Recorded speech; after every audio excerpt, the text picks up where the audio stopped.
Welcome. Everyone, you're lifting consistently, eating right, but your muscles aren't growing. Why? Because muscle growth isn't just about effort, it's about signals your body gives when you're on the right path. Today, we'll break down 5 clear science-based signs that tell you if your body is actually building muscle, gaining strength, and recovering the way it should. When we think about strength, our minds often go directly to the size of muscles or the amount of weight lifted.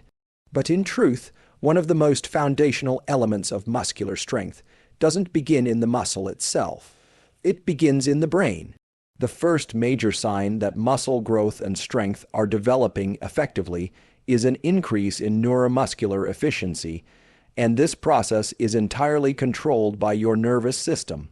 Understanding how this works gives you an edge in training, because when you train the nervous system correctly, muscle growth becomes significantly more efficient. The neuromuscular system is a communication network between your brain, spinal cord, and muscles. When you perform any movement, whether it's a squat, a bicep curl, or a push-up, your brain sends a signal down the spinal cord to specific motor neurons. These motor neurons then activate muscle fibers. But here's the critical part. Not all muscle fibers are activated at once. Your brain has to recruit them in a specific sequence and intensity depending on the force required. In untrained individuals, this recruitment is clumsy, inefficient, and incomplete. What's fascinating is that within just a couple of weeks of strength training, we often observe noticeable improvements in strength without any visible change in muscle size. This is not hypertrophy, this is neuromuscular adaptation. The brain becomes more proficient at activating the right motor units at the right time. The result? You feel stronger, you move with more precision, and you can lift more because your body has learned how to use what it already has more effectively. Let's go a little deeper. Motor units consist of a motor neuron and the muscle fibers it controls. High threshold motor units are the ones responsible for generating high force output. These are the ones that stimulate the most significant muscle growth when activated. But here's the catch. These units don't just automatically fire unless there's sufficient load, speed, or mental focus. You have to train the nervous system to become skilled at activating them. This is where heavy compound movements, explosive efforts, and intentional practice come into play. You're not just building muscle, you're teaching your brain how to better connect with your body. There's also a concept known as rate coding, which refers to how quickly and how often the nervous system sends impulses to the muscle. When you train, and particularly when you engage in explosive or high-resistance work, your body increases the rate at which these impulses are delivered. That rapid signaling leads to stronger, faster, and more powerful contractions. This is another example of neuromuscular efficiency improving not because of muscular size, but because of neural precision. Another aspect often overlooked is inhibition. The body has built-in protective mechanisms that limit how much force a muscle can generate, primarily to prevent injury. This is regulated through something called the Golgi tendon organ, a sensory receptor that monitors tension in muscles and tendons. In untrained individuals, this inhibition kicks in earlier, limiting performance, but consistent, progressive resistance training desensitizes this inhibitory response over time. As a result, your muscles are allowed to exert more force. Again, we're talking about neural adaptation, not yet muscle growth, but the removal of neural brakes that limit performance. There's also growing evidence that visualization and mental rehearsal can improve neuromuscular coordination. Studies using functional MRI and EMG measurements have shown that when subjects simply visualize lifting a weight, there's measurable activation in the primary motor cortex and the muscles involved in that imagined movement. This means that even without moving, the nervous system is laying down motor pathways. When combined with actual training, this accelerates the efficiency of neural recruitment patterns and improves strength outcomes. So if you're in the early stages of training or returning after a layoff, and you notice your lifts are getting stronger even though your muscles don't look bigger, that's not a failure. That's a sign of success. Your nervous system is rewiring itself to become more efficient, more explosive, and more capable of handling greater loads. This sets the stage for hypertrophy. In fact, without this neural foundation, muscle growth is limited and inefficient.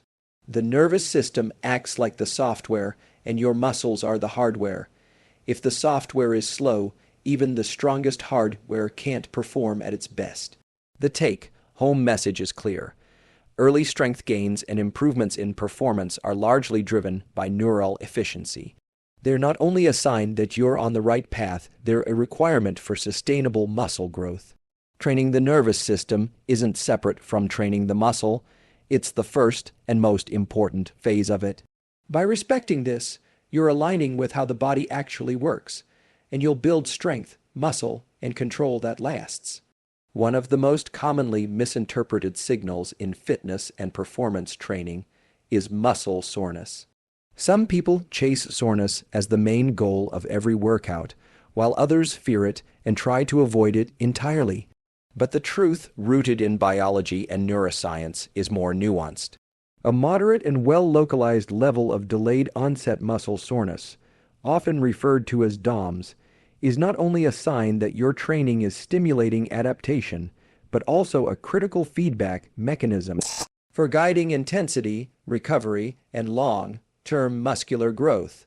To begin, soreness typically sets in 12 to 24 hours after a workout and peaks around the 24 to 48-hour mark.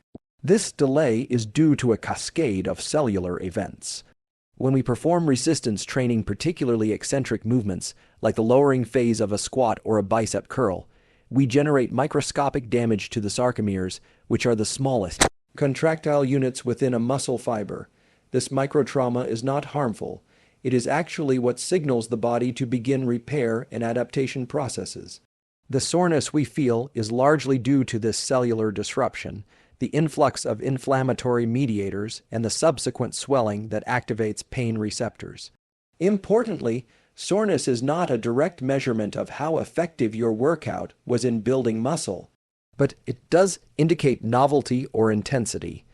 Either the exercise was new, or you placed more mechanical tension on the muscle than it's used to.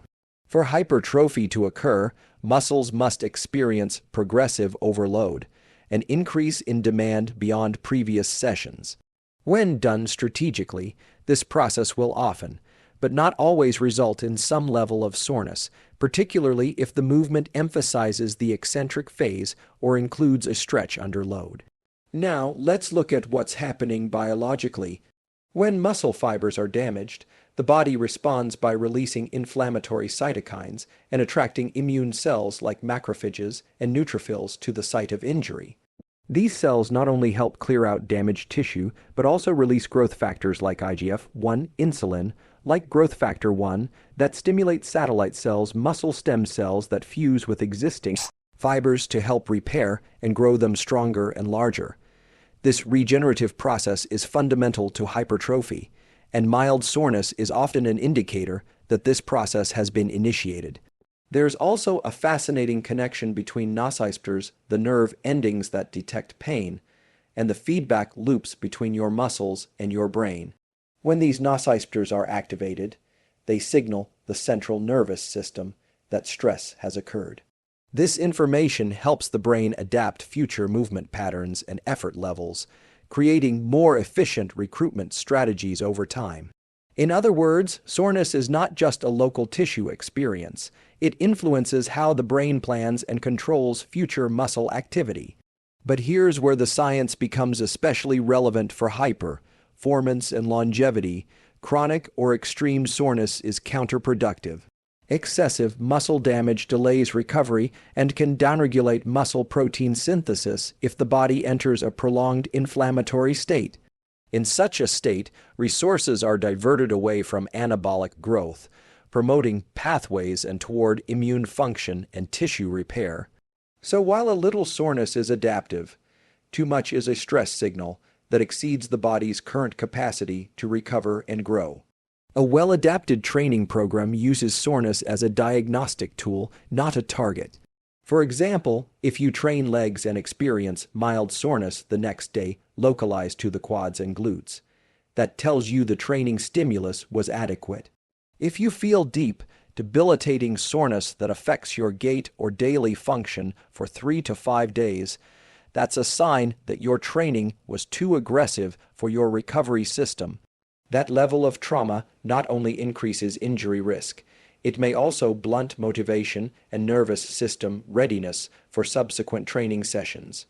Hydration, nutrition, and sleep also play vital roles in how soreness manifests.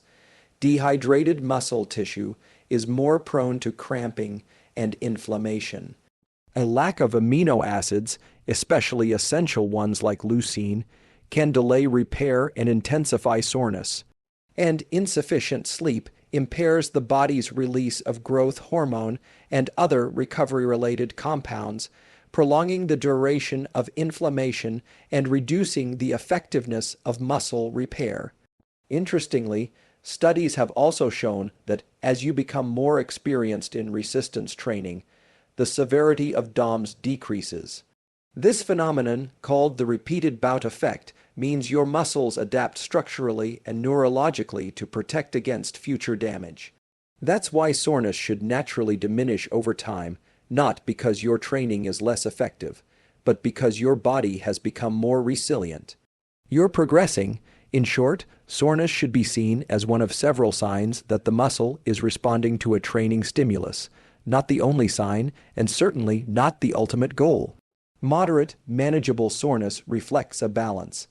Enough mechanical stress to trigger adaptation, but not so much that it disrupts the next session or impairs recovery. By learning to interpret soreness through a scientific lens, we stop guessing and start using it as a tool, one that reflects muscle activation, inflammation, and recovery timelines.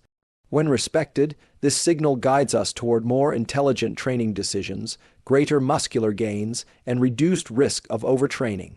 One of the most powerful indicators that your training is working at the level of both physiology and performance is the principle of progressive overload. This refers to the gradual increase of stress placed upon the body during training, and it's the core driver behind muscle hypertrophy, strength development, and neuromuscular adaptation. It's not just a gym term. It's a deeply biological and neurological concept. When your body experiences increased load over time and adapts to that load, you are seeing the architecture of strength and muscle being built from the inside out. At the cellular level, progressive overload activates specific biochemical signaling pathways, the most important of which is the mTOR pathway, the mechanistic target of rapamycin. This pathway is essential for initiating muscle protein synthesis, the process by which the body repairs and builds muscle fibers after they've been stressed during training. When a muscle experiences mechanical tension, particularly tension that it hasn't experienced before the muscle cells, membrane detects this stress and translates it into intracellular signals that begin the hypertrophy process. This is why training with the same weights, the same reps, and the same tempo every week doesn't produce lasting gains. Your body is designed for homeostasis, maintaining equilibrium. If it senses that no new demands are being placed upon it, it has no reason to adapt. On the other hand, when you add a small but measurable increase in intensity, either by lifting more weight, increasing the number of repetitions, slowing down the tempo, or shortening rest periods, you are telling the body, this environment is different now, we need to grow stronger to survive. But here's where the neuroscience comes in. Your nervous system also responds dynamically to progressive overload. When you lift a heavier weight than before, your brain must send more frequent and more powerful signals to the muscles through motor neurons. This improves rate coding, or the frequency at which action potentials fire. Additionally, as more force is needed, your brain starts to recruit larger motor units, particularly those associated with fast, twitch muscle fibers, the ones most responsible for strength and size gains. What's remarkable is that the cortical map, the representation of your muscles in your brain, literally changes with consistent progressive overload. As the brain adapts to the motor patterns and force outputs required, it begins to prioritize the muscles being used. This is called neural plasticity, and it reinforces the importance of not just physical training, but also intentional focus and technique during each set. In fact, research has shown that when individuals focus their attention on the muscle being trained, the so-called mind-muscle connection, there is greater electromyographic EMG activity in targeted muscle, meaning the brain is more fully engaging that muscle during the contraction. This leads to better results over time. The concept of overload isn't confined to just adding weight. Time under tension is another powerful lever. Slowing down the eccentric phase of a movement, such as lowering a weight over 4 seconds instead of 1, increases mechanical stress and enhances muscle fiber recruitment. This type of overload is particularly effective at targeting type Roman II muscle fibers, which have the most potential for hypertrophy. Volume and frequency are also variables that can drive progressive overload. By increasing the number of sets, reps, or training sessions per week, within the boundaries of recovery, you create a higher training stimulus. But it's essential that these changes are measured and gradual. Overload must be progressive, not aggressive. Pushing too hard, too fast can lead to overtraining, elevated cortisol levels, disrupted sleep, and injury, all of which halt the progress you're aiming to achieve. Recovery is the often overlooked partner of overload. When you apply progressive overload, you're creating a stimulus for growth, but the actual adaptation occurs during rest and recovery. If recovery is insufficient, due to poor sleep, inadequate nutrition, or excessive volume, the body may not synthesize new proteins efficiently, and you might enter a catabolic, muscle-wasting state.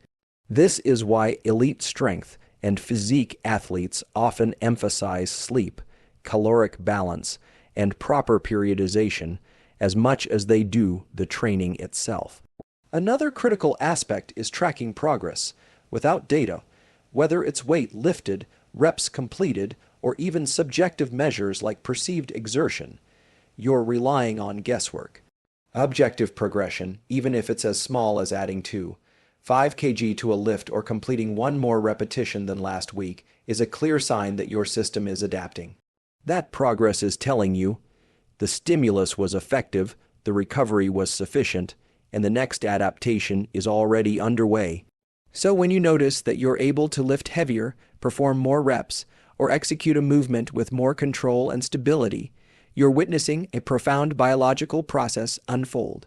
It's not just strength increasing, it's the integration of your brain, nervous system, and muscular tissue adapting to meet new challenges. Progressive overload is not optional, it's the language your body speaks when it comes to getting stronger and building muscle. Learning to apply it intelligently and to respect the recovery it demands is the key to sustainable, science-based physical transformation. When we talk about muscle growth and recovery, one variable that often gets overlooked but is absolutely fundamental is sleep. Not just how much sleep you get, but the quality and timing of that sleep. From a biological standpoint, sleep is not simply a period of rest. It's a highly active, orchestrated state in which your body undergoes cellular repair, hormone release, and nervous system recalibration. If you're training intensely and fueling your body with the right nutrients but skipping high-quality sleep, you're leaving a tremendous amount of muscular adaptation and strength gains on the table. Let's start with what happens during deep sleep, particularly slow wave sleep SWS. This stage, which dominates the first half of the night, is where some of the most profound anabolic processes occur. During this phase, the brain is in a state of reduced cortical activity, and the body shifts into repair mode. One of the most critical things that happens here is the surge of growth hormone GH. This hormone plays a central role in muscle tissue repair, fat metabolism, and the regeneration of connective tissue. Unlike cortisol, which breaks tissue down, GH is fundamentally anabolic. It builds tissue back stronger after training, induced stress. Growth hormone doesn't just help repair muscle. It also enhances collagen synthesis, which is crucial for strengthening tendons and ligaments. These connective tissues take longer to adapt than muscle fibers do, and their recovery is essential for preventing injury and maintaining structural integrity. So, when you sacrifice deep sleep, You're not just limiting hypertrophy, you're impairing the support system that makes lifting and muscular performance possible. Another powerful hormonal cascade influenced by sleep is the regulation of testosterone and cortisol, two hormones that have a direct and opposing relationship in the context of muscle growth. Testosterone supports protein synthesis, muscle fiber repair, red blood cell production, and even motivation and aggression during training. Sleep deprivation, even as little as 5-6 hours per night over several days, has been shown to significantly lower testosterone levels in men. On the other hand, cortisol, a stress hormone, tends to rise when sleep is insufficient or fragmented. Chronically elevated cortisol suppresses immune function and interferes with muscle protein synthesis by catabolizing muscle tissue. So, quality sleep helps shift the body into an anabolic hormonal environment, while poor sleep shifts it into a catabolic one. It's not just about hormones, though. From a neurological standpoint, motor learning and skill acquisition are also consolidated during sleep. When you practice a movement, say, a barbell squat or a new accessory lift, you are creating motor engrams which are like blueprints for how that movement is performed. During sleep, especially REM sleep, which dominates the second half of the night, the brain reinforces these blueprints, enhancing the efficiency of movement patterns and improving neural drive. This is particularly important for strength development, which is not just about muscle, it's about how efficiently the brain can recruit muscle through the spinal cord. Sleep also regulates inflammation, which is a double-edged sword in training. A controlled inflammatory response is necessary to trigger adaptation, but excessive or chronic inflammation, which is common with sleep deprivation, can blunt recovery and increase the risk of overtraining syndrome. Inflammatory cytokines such as IL-6 and TNF-alpha tend to increase with poor sleep, which can delay muscle recovery and increase feelings of soreness and fatigue. There's also an interesting link between glucose metabolism and sleep. During resistance training and hypertrophy phases, muscles store more glycogen carbohydrates that are used for energy during training and recovery. Sleep deprivation decreases insulin sensitivity, which impairs your body's ability to shuttle glucose into muscle cells. This means poorer recovery, reduced muscle fullness, and greater fat storage, even with a solid diet. In the long term, poor sleep can interfere with body recomposition goals by altering nutrient partitioning. From a behavioral perspective, sleep also influences your motivation, decision making, and emotional regulation. After a poor night's sleep, your prefrontal cortex responsible for planning and discipline is less active, while the amygdala, your brain's emotional center, is more reactive. This shift makes you more likely to skip workouts, make poor nutrition choices, or underperform during training. In this way, sleep doesn't just influence muscle biology, it shapes the behaviors that determine long-term success in building strength and physique. So, what does all of this mean practically? If you're aiming to optimize muscle growth, increase strength, and speed up recovery, sleep is not optional. It's a performance enhancer just as important as training and nutrition. Target 7-9 hours of quality sleep per night. Consistency is key. Going to bed and waking up at the same time every day enhances circadian rhythm alignment, which in turn improves sleep depth, hormone regulation, and recovery efficiency.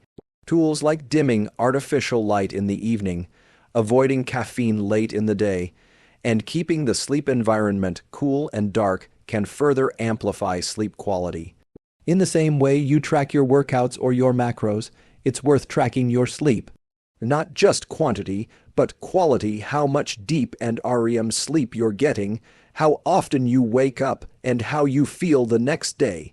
Because in the end, muscle isn't built during your workout. It's built while you sleep. That's when the real work of recovery, adaptation, and transformation takes place. One of the most underappreciated yet incredibly powerful signals that your training and recovery are aligned for optimal muscle growth is increased strength over time. This might sound obvious. After all, lifting heavier weights suggests you're getting stronger, but there's a profound neurological and cellular process behind that strength increase, one that extends far beyond just muscle size. It represents the coordinated adaptation of your nervous system, muscular tissue, and even connective structures. And understanding this can completely reframe how you approach progress in the gym. When we talk about strength, we're not simply talking about muscle size. Muscle hypertrophy, growth in muscle size, and neural adaptation, improvements in the nervous system's ability to recruit and activate muscle, are two related but distinct phenomena. The early gains in any strength training program, especially in the first 4-6 weeks, are often predominantly neural. That means your brain and spinal cord become more efficient at recruiting motor units, synchronizing muscle contractions, and reducing the inhibition of force production. Here's what's happening inside your body. Every time you lift a weight, your brain sends signals through the central nervous system to activate specific muscle fibers. Initially, the nervous system is somewhat cautious. It doesn't fully activate all the available muscle fibers, especially the high-threshold motor units that control the powerful, fast twitch fibers.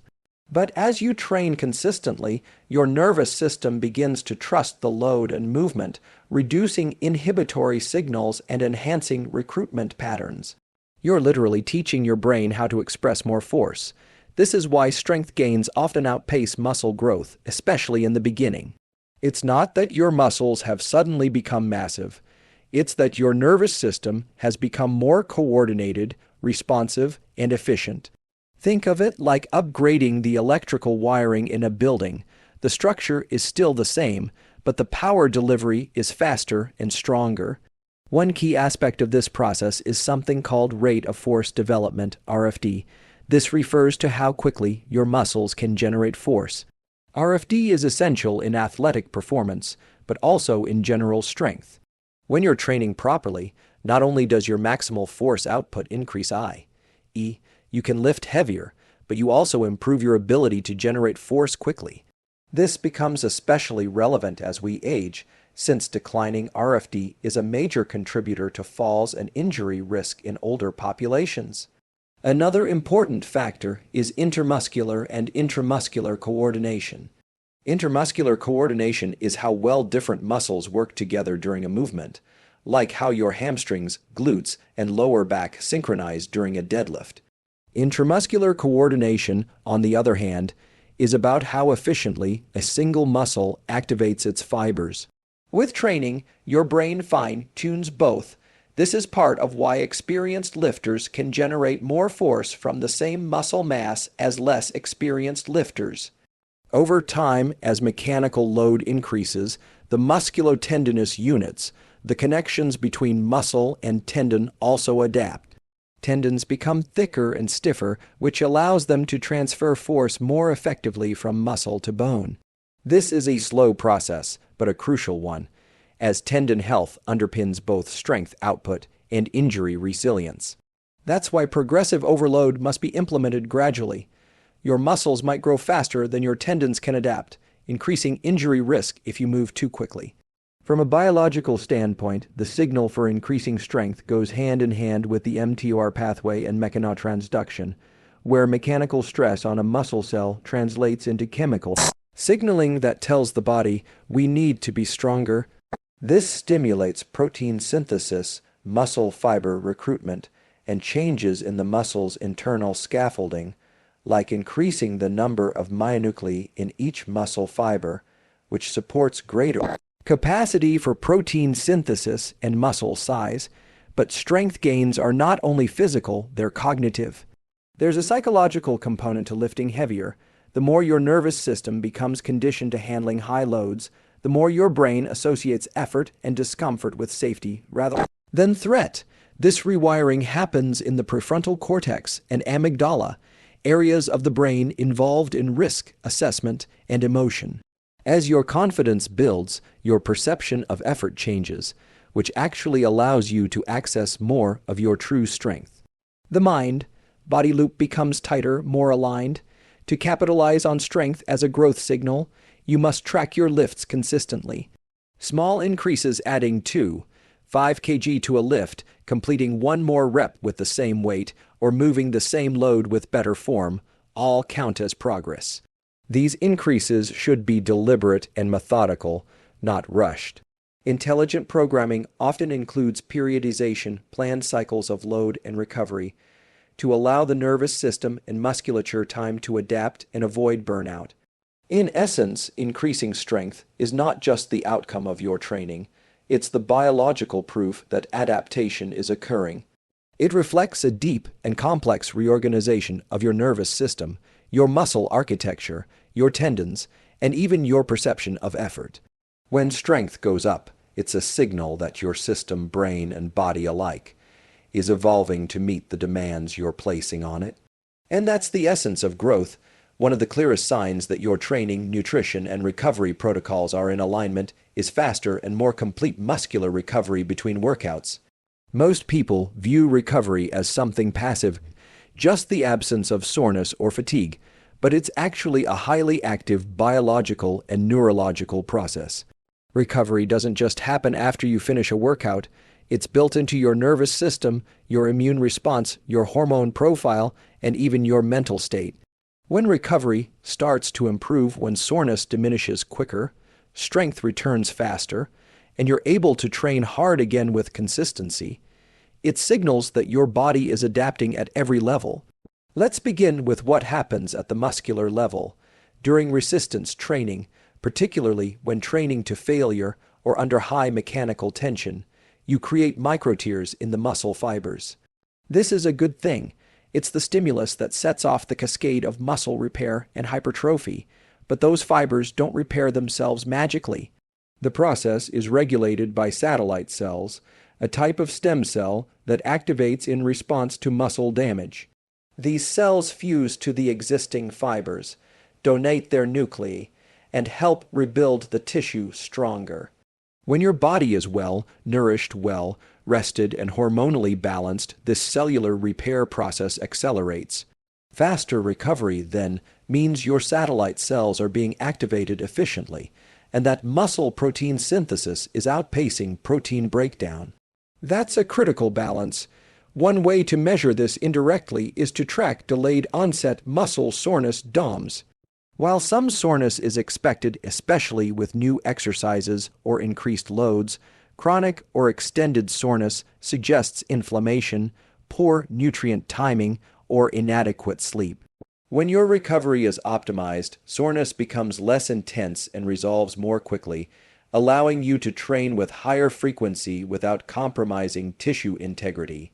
From a hormonal perspective, faster recovery is tied to optimal levels of testosterone, growth hormone, and IGF-1, all anabolic hormones that support tissue repair. These are naturally released during deep sleep and are also influenced by intense physical activity. However, excessive training volume or psychological stress can elevate cortisol, a catabolic hormone that breaks down tissue and suppresses the immune system. If your recovery is improving, it's a sign that your cortisol levels are being properly regulated and not chronically elevated, allowing for a more anabolic internal environment. Another biological indicator of recovery is heart rate variability, HRV. This is the variation in time between heartbeats regulated by the autonomic nervous system. Higher HRV generally indicates greater parasympathetic rest and digest activity, which correlates with faster recovery and reduced stress. Lower HRV often signals that your nervous system is still under stress, whether from training, lack of sleep, or psychological pressure. When you notice improvements in your sleep quality, mood, and ability to push hard during training, you're likely seeing the effects of improved nervous system recovery. The immune system also plays a role. After training, immune cells such as macrophages and neutrophils migrate to the damaged muscle tissue to begin the repair process. They remove cellular debris and initiate inflammation again. This is necessary. But if your immune response is slow or excessive, recovery stalls. When you're recovering faster, it means that this inflammatory process is well regulated and that anti-inflammatory cytokines are being released in balance with pro-inflammatory ones. This is a delicate, dynamic interplay, and improvements in recovery signal that your immune system is working efficiently and not being overtaxed. Nutritionally, recovery depends on the availability of amino acids, glycogen, and micronutrients. After training, muscle tissue is highly receptive to nutrients, especially during the so-called anabolic window that lasts several hours post-exercise. If you're noticing faster recovery, it's a sign that you're providing your body with adequate protein, particularly essential amino acids like leucine, as well as carbohydrates to replenish glycogen and fuel the recovery process. Hydration also plays a critical role. Even mild dehydration can impair recovery by reducing blood flow and increasing muscle cramping and fatigue. From a neurological standpoint, one major indicator of recovery is how quickly motor control and power output return after a session. If you're lifting the same weight or performing the same movement a few days later with equal or better precision, it suggests your neuromuscular system has bounced back. This involves not just the muscle, but also the spinal cord, motor neuron firing rate, and even the central drive from the brain's motor cortex. Faster return to performance means your nervous system is adapting, recovering, and becoming more efficient. Even psychological readiness is a valid and important marker of recovery. When your mental state rebounds quickly, when you're motivated to train again, not dragging or feeling mentally foggy, that's a strong indicator that both your nervous system and hormonal systems are recovering well. Mental burnout or lack of enthusiasm for training is often the first warning sign of overreaching, even before physical symptoms appear. In practical terms, to enhance recovery, prioritize high-quality sleep, 7-9 hours, protein, rich nutrition spaced throughout the day, hydration, and active recovery techniques like light movement, stretching, or sauna use. Tools like breathwork, meditation, or even short naps can also help downregulate the nervous system and shift the body toward a parasympathetic state that supports tissue repair. Ultimately, when your recovery improves, your performance becomes more consistent, your risk of injury decreases, and your gains become sustainable. It's the clearest internal signal that adaptation is happening. It tells you that you're not just working hard, you're working smart, and your biology is in full alignment with your goals.